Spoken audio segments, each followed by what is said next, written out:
Hey y'all, so today I'm going to do a video on travel nursing. I've been getting a lot of questions on kind of how it works, how you get started, what agency. Oh, please don't mind my hair. I have been having it in a surgical cap for like literally 2 months. Oh, it's time to get done. But just like how do you get started, who do you go to, what do you look for, and stuff like that. So I wrote down a little list on this paper because that's all I have. Just kind of going in detail about how you can get started. It's super easy and it's pretty fun. Like, it shouldn't be a stressful process because this is like you getting control over where you want to be, what you want to do, how long you want to be there, how much you want to make. So I hope this video is like pretty informative, and if you guys have any questions, you can definitely write them down below. Okay, so the first step I would say is like, why do you want to travel? Like, are you traveling to go to a different location? Are you traveling for the money? Like, what are you going for? Because some people just literally want to go to another state and just work there. So what is your reason for where you want to go? I think that like kind of drives your search. So like, if you just want to go,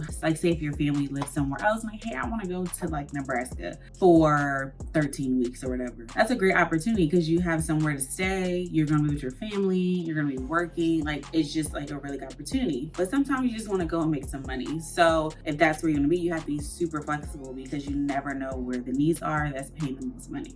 So the second thing I would do is join a Facebook group. So I'm not that Facebook savvy, but I had to be because literally everyone was saying like, join Facebook because these groups have these jobs. And I was like, okay, whatever. But no, they really do. If you join these groups, recruiters will post jobs all day, every day. Like, that's all they do. So you can see a post and you're like, oh, this looks cool. That's a job. So that is a really great resource. I know there's a couple of groups, the 3,000 and up, the strike nurse, crisis assignments, 1,800 up. It can be different locations like Texas nurses, and like wherever you want to go, you can find it. So I think you should just go on the Facebook group page and just say like, type in travel nursing, and there's like 50 million travel nursing pages you can join all of them because they're going to be posting jobs all the time. So the second thing is, once you see a post, so say you see a post or whatever on the Facebook group and you're like, okay, this looks like something I might be interested in, reach out to that recruiter. So that recruiter will have their information on the post. So it'll have like their phone number, their email, however they want you to contact them. Most times they like texting because it's faster, which I prefer. I would have things ready, like have your resume ready, have your BLS ready, have your nurses RN verification ready, have like 2 references ready. Just have things ready like you were applying for a job, because they're gonna ask for all that anyway. And I just make a folder on my computer that's called like nursing documents, and it has everything I need. So any certification, TVs, stuff like that. Like, they want titers sometimes. Certain agencies want different things. Just have it ready. And if you don't have it, that's fine. They're gonna set it up for you to get it for free. So don't worry about that. They're gonna pay for things. And also, if you found a job that you like in a state that you don't live in, they most likely be able to get you a license in that state. So say like you wanna be in California, you don't have a California license, they're able to get you an emergency license or expedite the actual process for you to get the license for free, as long as you're working in that state. So don't worry about not having the license that you want, depending on the start date. So once you reach out to a recruiter, they're going to say make a profile. They'll have you upload all those documents that I just said, and you're kind of just waiting. So you can decide how long you want to be on a contract. So they'll be like, hey, we have a contract that's in Nebraska for 6 weeks.